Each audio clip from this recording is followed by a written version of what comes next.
The gentle morning sun cast long shadows across Pine Street as Mrs. Johnson made her way down the familiar sidewalk, her white cane tapping out a rhythm she'd known for decades. The neighborhood was just starting to wake up.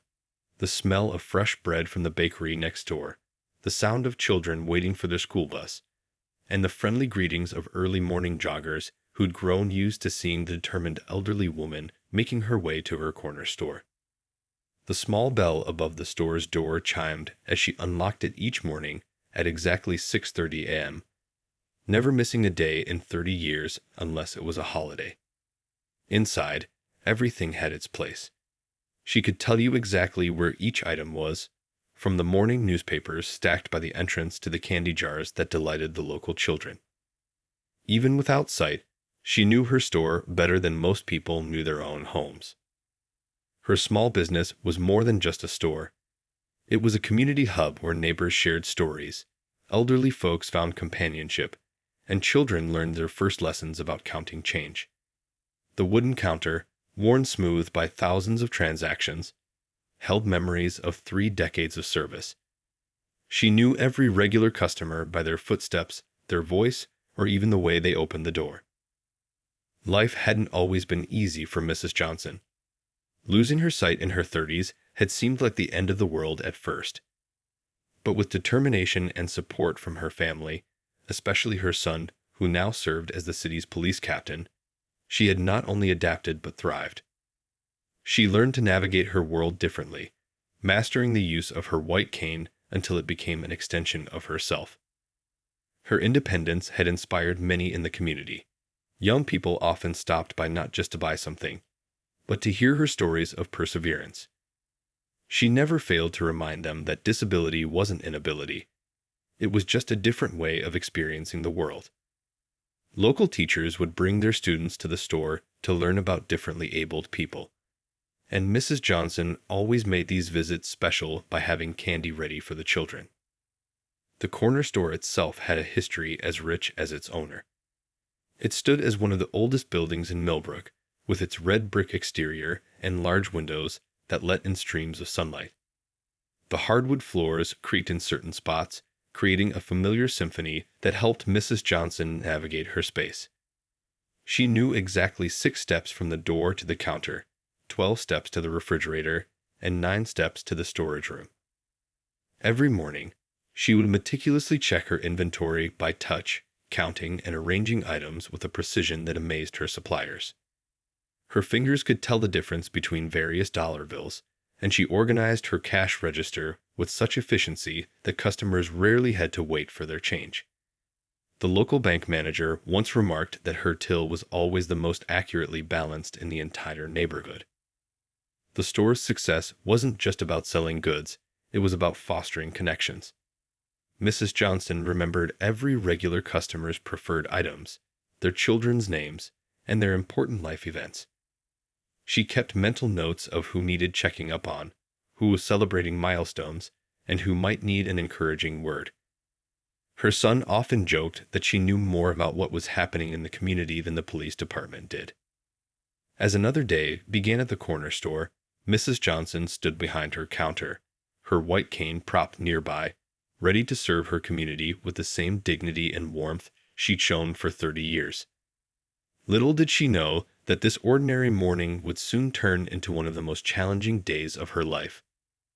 A day that would test not only her resilience, but also the very fabric of the community she'd helped build. Inside the bustling police headquarters, the police captain's office stood at the end of a long hallway. The walls were lined with commendations and community service awards, but what caught most visitors' eyes was a simple framed photo of a small corner store. It wasn't just any store. It was his mother's pride and joy, the same store he'd sweep floors in as a young boy while dreaming of making a difference in his community. The journey to becoming the city's first black police captain hadn't been easy. Growing up, he'd watch his mother navigate life with her disability, facing each challenge with unwavering grace. Those early morning walks to her store, guiding her until she memorized every crack in the sidewalk, had taught him more about courage than any police academy training ever could.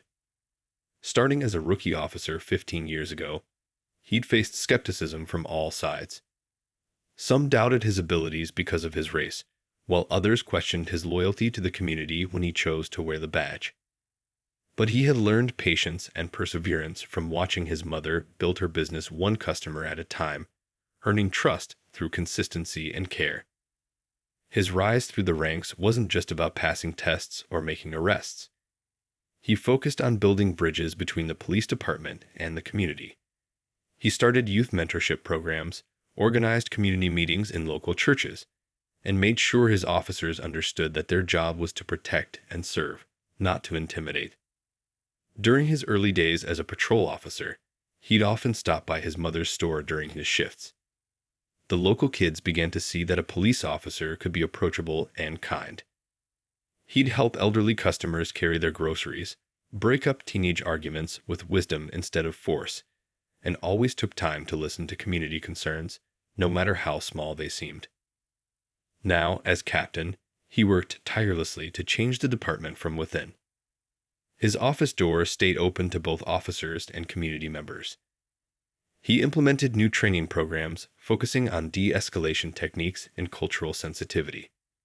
His mother's influence showed in his leadership style, firm but fair, demanding yet understanding, always seeking to bring out the best in others. Every morning, before heading to the station, he'd stop by his mother's store. These visits weren't just about checking on her. They were his daily reminder of why he chose this path. Watching her interact with customers, knowing each one's voice and story, showed him what true community policing should look like. His fellow officers noticed how he treated everyone with the same respect his mother showed her customers. Whether dealing with a troubled teen or a senior citizen, he approached each situation with patience and understanding. Everyone has a story, he'd tell his rookies, and our job is to protect their chance to tell it. The promotion to captain had come with its own set of challenges. Some veteran officers resisted his changes, while community activists pushed for faster reforms.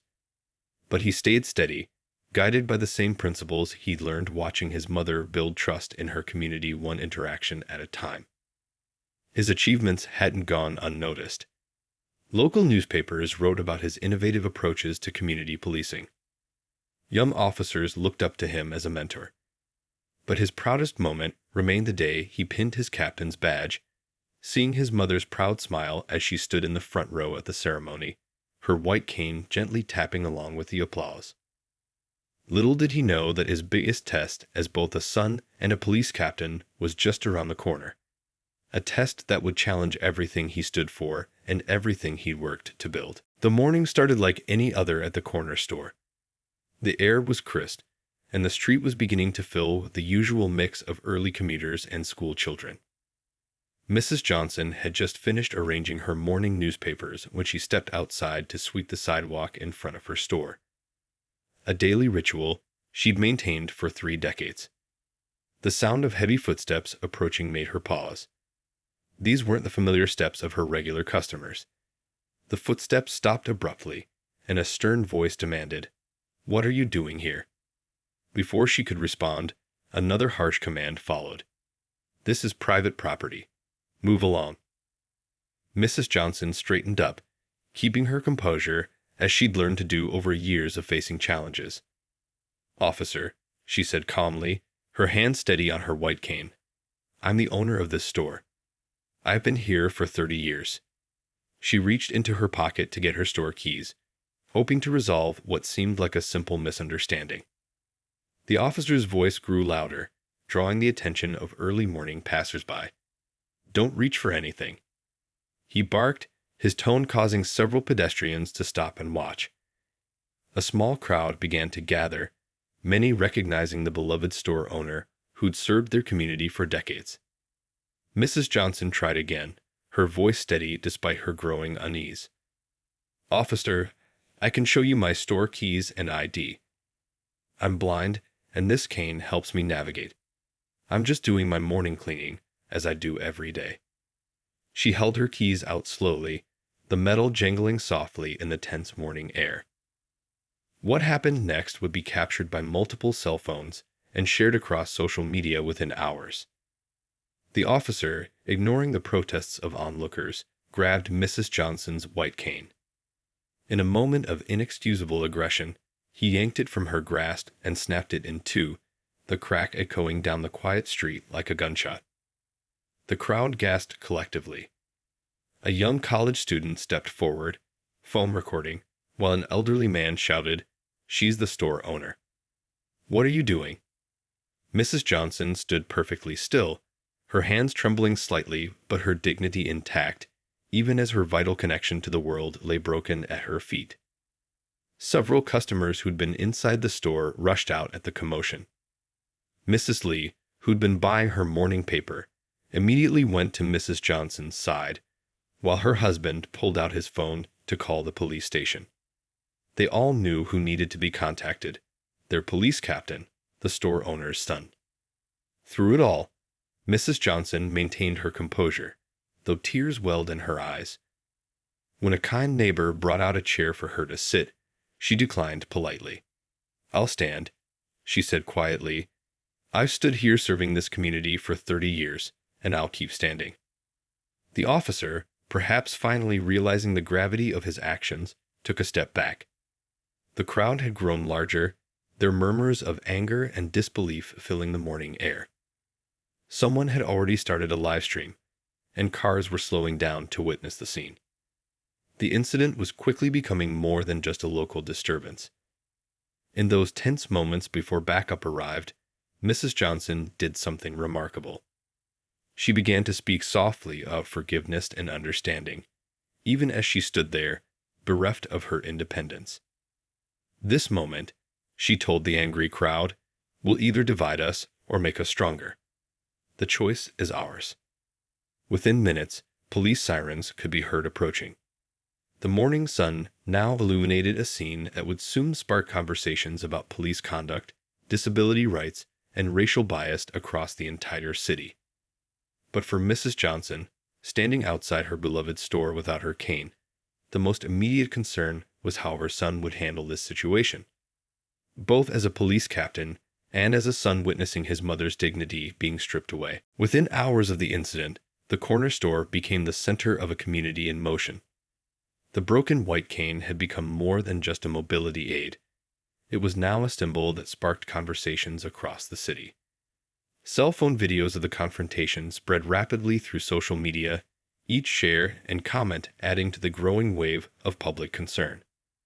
The local coffee shop across the street had turned into an impromptu gathering space. People from all walks of life huddled around tables, sharing their stories about the blind store owner who had touched their lives over the years. A retired teacher recalled how she always kept extra candy for children who got good grades. A struggling single father remembered the time she'd let him pay for groceries the following week when he was short on cash.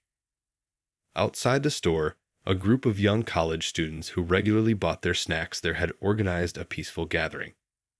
They held handmade signs reading "Protect our community" and "Respect all abilities." Their presence wasn't angry or violent. Instead, they shared stories about the store owner's kindness and her impact on their lives. The local news vans arrived by mid-morning, their cameras capturing the growing crowd of supporters. A reporter interviewed the high school student who had recorded the incident. "I couldn't believe what I was seeing," the young witness said, her voice shaking. "She's been here every morning for as long as I can remember, helping everyone, never turning anyone away." Inside her store, the owner sat quietly with close friends and longtime customers. They had brought her a temporary cane, but it wasn't the same as the one she'd used for years, the one that knew every crack in the sidewalk, every step of her daily routine. Still, she remained composed, more concerned about healing her community than seeking revenge. The phone in the store rang constantly. Community leaders, disability rights advocates, and concerned citizens all called to offer support. The local church pastor arrived with a group of elderly patrons, bringing hot tea and comforting words. They remembered how the store owner had kept their spirits up during tough times, and now they were determined to return the favor. Social media exploded with hashtags supporting the store owner. Local businesses began putting up signs in their windows expressing solidarity. The incident had touched a nerve, bringing to light issues that had long simmered beneath the surface of their seemingly peaceful community. The police captain's office released a brief statement promising a thorough investigation, but the community wanted more. They knew this wasn't just about one incident or one officer. It was about dignity, respect, and the right of every person to feel safe in their own neighborhood. As evening approached, someone had the idea to organize a candlelight vigil. Word spread quickly through text messages and social media. By sunset, hundreds of people stood quietly outside the store, their candles creating a warm glow that seemed to push back against the darkness of the morning's events. The store owner stood at her door, deeply moved by the support. When she spoke, her voice carried the wisdom of years spent building bridges in her community. "What happened this morning was unfortunate," she said, her voice steady and clear. "But look at what it has brought out in all of you: love, unity, and strength." As the day drew to a close, the incident had become more than just a local news story. It had become a moment of reckoning for the community, forcing everyone to confront uncomfortable truths about prejudice, power, and the treatment of vulnerable citizens. But it had also revealed the deep bonds that connected neighbors, showing how a community could come together in the face of injustice. In the quiet of the evening, as the last supporters headed home, the store owner's son, the police captain, faced his most challenging night yet. Tomorrow, he would need to begin addressing this incident not just as a law enforcement officer, but as a son who had watched his mother's dignity being challenged in the very community she had served for so long. The police captain sat in his office as dawn broke the next morning, the weight of his dual roles heavy on his shoulders. He hadn't slept much. The image of his mother's broken cane kept flashing through his mind, along with memories of teaching him to never let adversity break his spirit. Now, he faced the biggest challenge of his career: investigating one of his own officers while being personally connected to the case. His phone hadn't stopped buzzing since yesterday. Messages from fellow officers, community leaders, and city officials piled up, each demanding different responses. Some suggested he step back from the case, citing conflict of interest. Others insisted he needed to stay involved precisely because of his personal connection. The mayor had called 3 times already. Looking out his office window, he could see news vans still parked outside the station. Their presence reminded him of his mother's words from years ago. "It's not about what happens to you, but how you handle it that defines you." She had taught him that lesson when he faced discrimination early in his police career, and now those words echoed with new meaning. Opening his computer, he watched the viral videos again. Each viewing brought fresh pain, but also clarity. As a son, he wanted immediate action. As a police captain, he knew the importance of following proper procedures. His mother had always emphasized doing things the right way, not the easy way. A knock on his door interrupted his thoughts. His secretary brought in the morning's papers, all featuring his mother's story on the front page. One headline read, "Community Icon Mistreated. Police Captain's Mother at Center of Controversy." Another asked, "Can justice be served when family ties are involved?" Taking a deep breath, he picked up his phone and called the Internal Affairs Department. "I want to be completely transparent about this investigation," he said, his voice firm. "Every interview recorded, every piece of evidence documented. The public needs to trust our process." He knew this decision would face scrutiny, but transparency had always been his guiding principle. Next, he called his mother.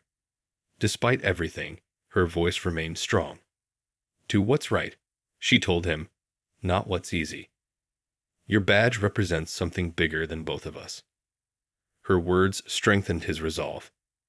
She had never let her disability define her limits, and he wouldn't let his personal connection prevent him from doing his job properly. Throughout the morning, he met with his command staff. Some officers seemed uncomfortable, shifting in their seats as they discussed the incident. Others spoke passionately about the need for change. The captain listened to all perspectives, remembering how his mother always said that wisdom comes from hearing all sides of a story. By afternoon, he had made his decision. He would oversee the investigation personally, but with additional oversight from external committees and community representatives. It wasn't the easiest path, but it was the right one. His mother had built trust in the community over 30 years by doing things the right way, and he would honor that legacy. As he drafted the official statement, memories flooded back, helping in the store as a child, watching his mother navigate life with remarkable grace, learning the value of integrity through her example. Now those lessons would guide him through this crisis. The sun was setting when he finally left his office, driving past his mother's store on his way home. The sidewalk where the incident occurred was now covered with flowers and supportive messages. This sight reinforced what he already knew. This wasn't just about his mother or one officer's actions. It was about trust, justice, and the kind of community they all wanted to build. That evening, as he sat in his quiet home office reviewing case files, he realized that this incident, painful as it was, could become a catalyst for real change. His mother had always said that sometimes the hardest moments lead to the most important transformations. Tomorrow, he would begin the work of turning those words into reality. The investigation began early on a Monday morning. The police captain's office buzzed with activity as representatives from Internal Affairs, the Civilian Oversight Committee, and community leaders gathered around his large conference table. The blinds were intentionally left open, a small but significant gesture of transparency that didn't go unnoticed by the press camped outside. Witness statements piled up on his desk. The young college student who first recorded the incident sat nervously in the waiting room, clutching her phone with the video evidence. Elderly customers from the store came forward, sharing stories of the blind store owner's kindness over the years. Each statement added another layer to the investigation, painting a picture that went beyond just that one morning. The officer involved sat in a separate room with his union representative. His personnel file revealed a complex history, some commendations for bravery, but also several complaints about aggressive behavior. The captain reviewed each page carefully, remembering his mother's words about looking at the whole story before making judgments. Throughout the day, expert consultants on disability rights provided insights about proper procedures for interacting with visually impaired citizens. Their presentations made many officers in the room shift uncomfortably, realizing how little training they'd received in this area. The captain watched their reactions, noting which officers seemed most engaged and which ones appeared resistant to change. Community meetings were held in the evening at the local community center.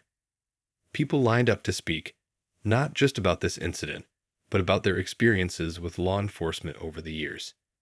The captain sat through every session, taking notes himself rather than delegating the task. He noticed patterns in the stories, seeing how this single incident had opened a flood of unspoken concerns. Security camera footage from nearby businesses was collected and analyzed. Each angle showed something different: the officer's approach, the gathering crowd, the moment of confrontation. Tech experts enhanced the audio, revealing words that made the situation even clearer. The captain watched each version multiple times, his jaw tightening at the sound of his mother's cane snapping. The hardest part came when reviewing the officer's body camera footage. The captain insisted on watching it with both internal affairs and community representatives present. The unfiltered audio captured his mother's calm dignity even as her independence was being stripped away. Several people in the room wiped away tears, but the captain maintained his professional composure, though his hands gripped his pen tightly. Social media posts and news coverage were compiled into thick binders. Public opinion had exploded across platforms, with hashtags demanding justice and reform. The captain read every comment, seeing how this incident had touched people far beyond their small community. His mother's story had become a symbol of both systemic problems and the possibility for change. As weeks passed, the investigation expanded beyond just this single incident.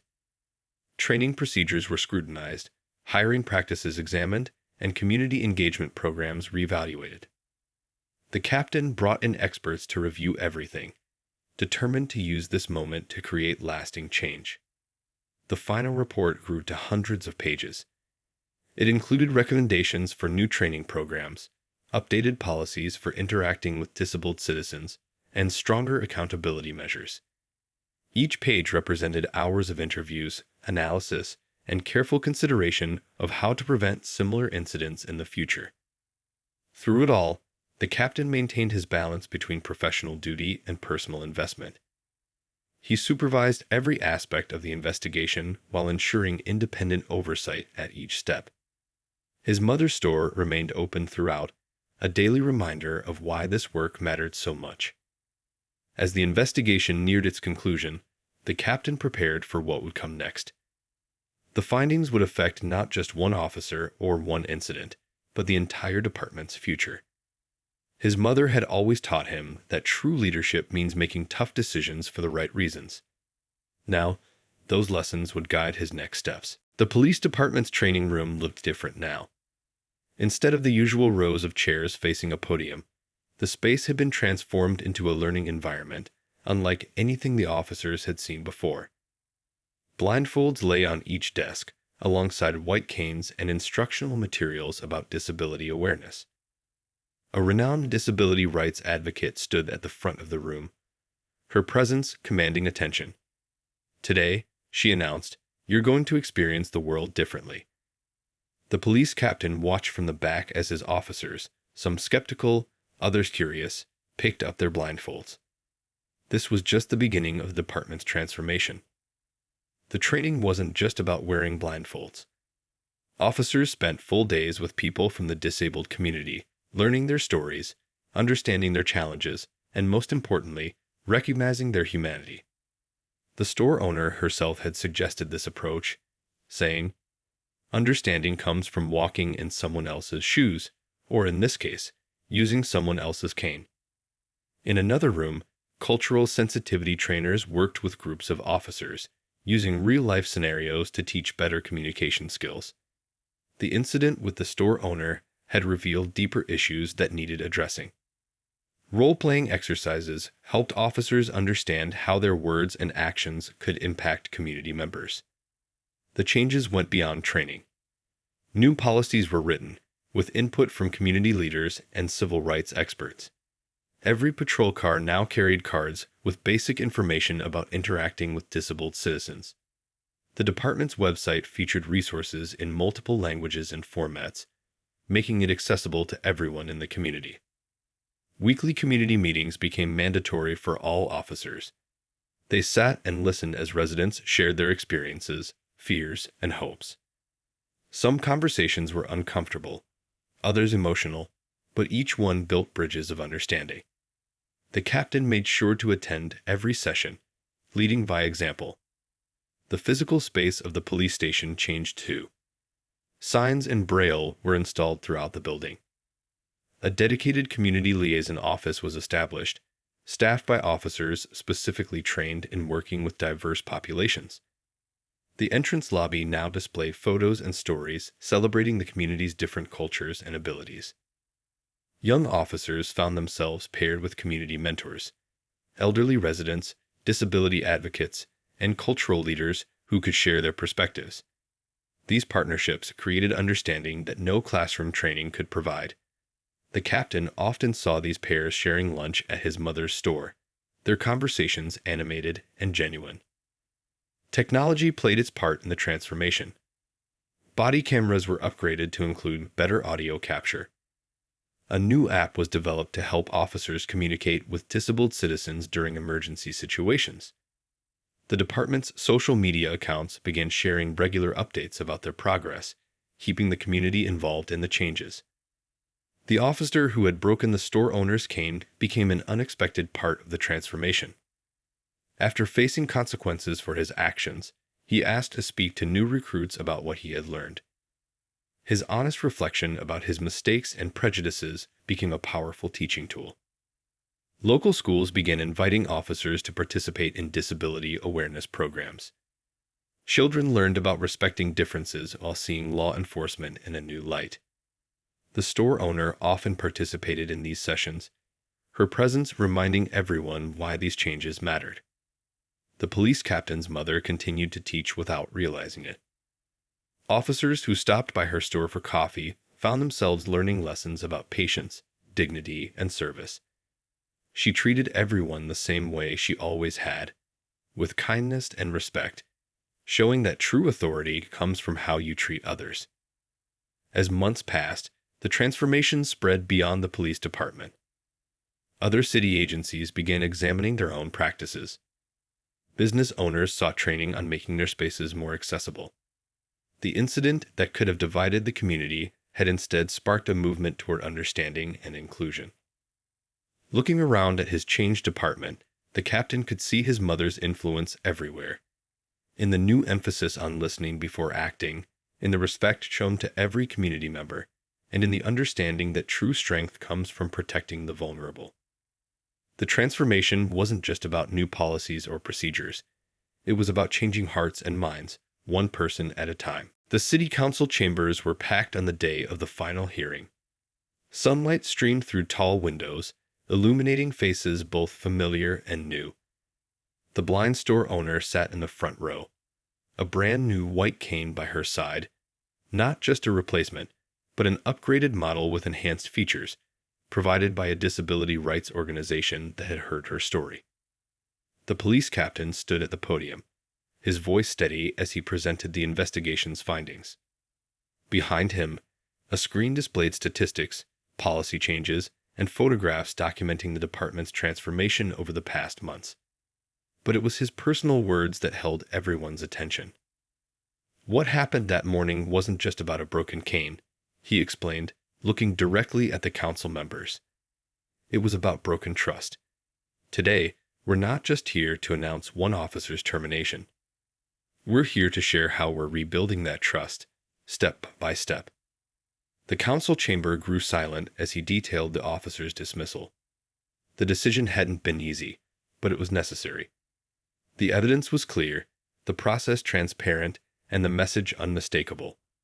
Abuse of power would not be tolerated, regardless of circumstances. But the hearing wasn't just about punishment. The captain unveiled a comprehensive new protocol for police interactions with disabled citizens. The document had been crafted with input from disability advocates, legal experts, and community members. His mother's experience had helped shape every page. Community leaders took turns speaking, sharing stories of positive changes they'd witnessed. A young activist praised the new training programs. An elderly gentleman described how officers now regularly checked on disabled residents in his neighborhood. Each speaker added another piece to the picture of a department transformed. The store owner's testimony brought tears to many eyes. She spoke not of anger or revenge, but of hope and healing. "What happened to me was wrong," she said, her voice clear and strong. "But what came after shows the good that can grow from difficulty when people choose to learn and change." As part of the resolution, the City Council approved funding for a new community outreach center focused on disability awareness.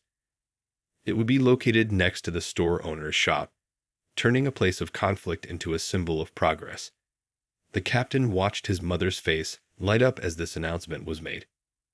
The financial settlement, while substantial, wasn't what mattered most to the store owner. More important were the policy changes, new training requirements, updated procedures, and regular community oversight of police actions. Her suffering had led to protections that would help others. After the formal proceedings, people gathered in small groups, sharing thoughts and hopes for the future. The captain noticed how naturally officers and community members now talked to each other, the awkwardness of past months replaced by genuine connection. Outside the chamber, reporters asked for statements. The captain spoke briefly about accountability and change, but it was his mother who captured the moment's true meaning. "Today isn't about ending something," she said, tapping her new cane gently. "It's about beginning something better." Later that evening, at a small gathering in her store, the owner shared coffee and conversation with supporters who had stood by her throughout the process. The police captain watched as his mother moved confidently behind the counter, her new cane an extension of her renewed strength. A young officer who had been through the new training program stopped by. He asked the store owner if he could practice what he'd learned about guiding visually impaired persons. She agreed with a smile, turning the simple interaction into another teaching moment. As night fell, the captain looked around the store, at the mixed group of officers and civilians talking openly, at the new community outreach posters on the walls, at his mother's peaceful expression. The resolution they'd reached wasn't just about closing a case. It was about opening new doors of understanding. 1 year later, the corner store had become more than just a neighborhood shop. Students from the local university would bring their laptops, studying at the small tables while learning about community activism from the owner's quiet wisdom. The bell of the door rang constantly as people came not just to buy things, but to be part of something special. The police captain stood outside, watching the morning crowd gather. The sidewalk where the incident had happened now featured a beautiful mosaic created by local artists. Its design incorporated white canes, badges, and clasped hands, symbols of the journey their community had taken. Children often traced the patterns with their fingers, asking their parents to tell them the story behind it. Inside, the store had evolved. A new section displayed resources about disability rights and community engagement. The owner had installed a special counter at wheelchair height, making her store more accessible to everyone. She even added a small community bulletin board where police officers could post updates about their neighborhood programs. National news crews occasionally still visited, doing follow-up stories about how one incident had sparked lasting change.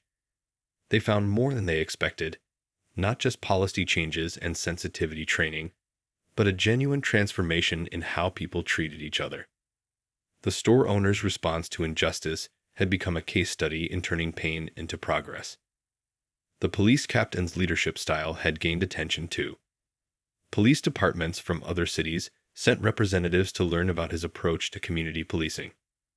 They observed morning briefings where officers discussed community needs alongside law enforcement duties. They watched as new recruits spent their first week working in community centers, learning to serve before learning to police. The store owner's influence extended far beyond her corner. She had become a sought-after speaker at police academies, sharing her story with future officers. Her message was always the same: true protection comes from understanding, not authority. Cadets would listen intently as she described how respect and dignity should guide every interaction. The incident had inspired new laws too.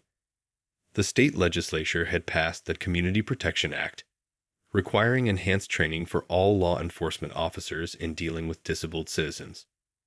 The store owner and her son had testified together during the hearings, their shared experience adding power to their words. Local schools now included special programs teaching children about disability awareness and community responsibility. The store owner often hosted class visits, letting students experience what it's like to navigate without sight. Their wonder and empathy showed how the next generation was learning important lessons early. The officer who had broken her cane had moved away, but before leaving, he had written a long letter of apology that now hung framed in the police station's training room. His words served as a reminder of how unconscious bias could cloud judgment and how important it was to see the humanity in everyone. The police captain had kept his promise about transparency. Quarterly community meetings continued, where officers and residents shared meals and honest conversations. These gatherings, often held in the community center next to the store, helped maintain the trust they'd worked so hard to build. On quiet evenings, the store owner would sit in her favorite chair, listening to the sounds of her transformed community. The voices were different now, more open, more understanding. She could hear officers chatting with teenagers who once feared them, elderly residents sharing stories with young recruits, and children playing freely on sidewalks that felt safer. As another day ended, the police captain watched his mother lock up the store, her movements confident with her cane. The incident that could have broken their community had instead strengthened it. Their story had become a legacy of hope, proving that even the darkest moments could lead to light when people chose to learn, grow, and change together.